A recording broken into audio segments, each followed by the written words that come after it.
નમસ્કાર.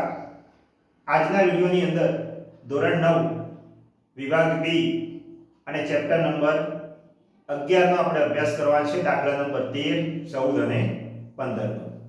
તો શરૂઆત કરીએ છીએ. દાખલા નંબર 13 જેની રકમ આપી છે. જો ગોળાની વક્ર સપાટીનું ક્ષેત્રફળ 154 સેમી સ્ક્વેર હોય તો તેની ત્રિજ્યા શોધો. રકમમાં આપણને આપ્યું છે કે ગોળાની વક્ર સપાટીનું ક્ષેત્રફળ 154 સેમી સ્ક્વેર અને કહ્યું છે તેની ત્રિજ્યા શોધો. તો શરૂઆત કરીએ છીએ. ગોળાની વક્ર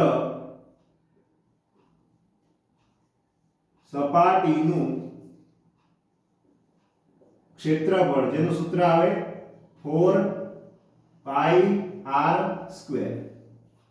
હવે રકમની અંદર આપણને ક્ષેત્રફળ આપ્યું છે 154, તો જે અહીંયા ક્ષેત્રફળના સ્થાને લખીશું 154.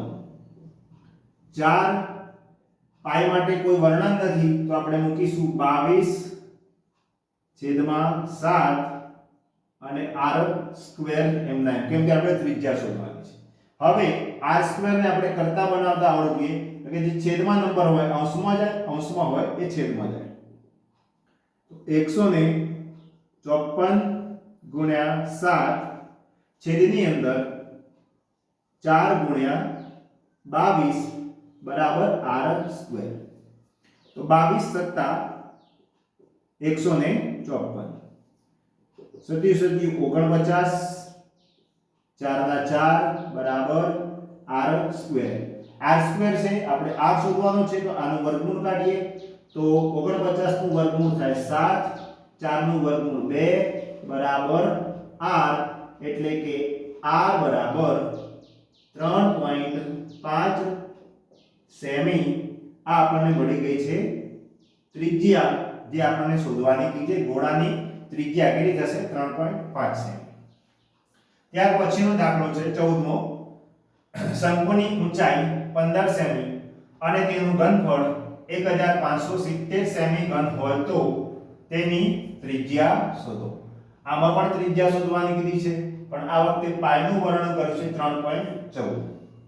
તો શંકુનું ઘનફળ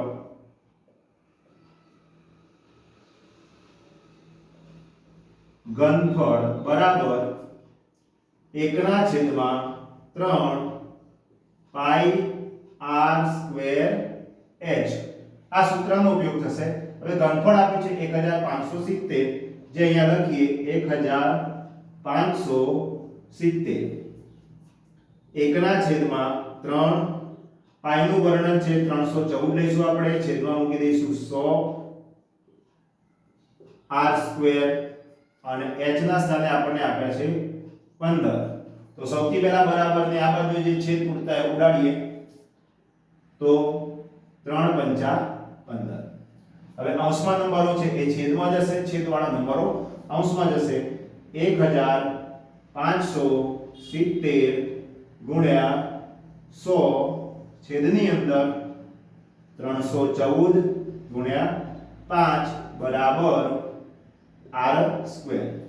જેમાં 314 અને 5 નો ગુણાકાર એ કેટલો થાય? 1570. તો આ બધું જ ઉડી જશે, એટલે કે માટે r સ્ક્વેર બરાબર 100, જેનું વર્ગમૂળ કાઢીએ તો આપણને ત્રિજ્યા r બરાબર 10 સેન્ટીમીટર પ્રાપ્ત થાય. તો આ થઈ ગઈ આપણી ત્રિજ્યા દાખલા નંબર 13 અને 14 માટે.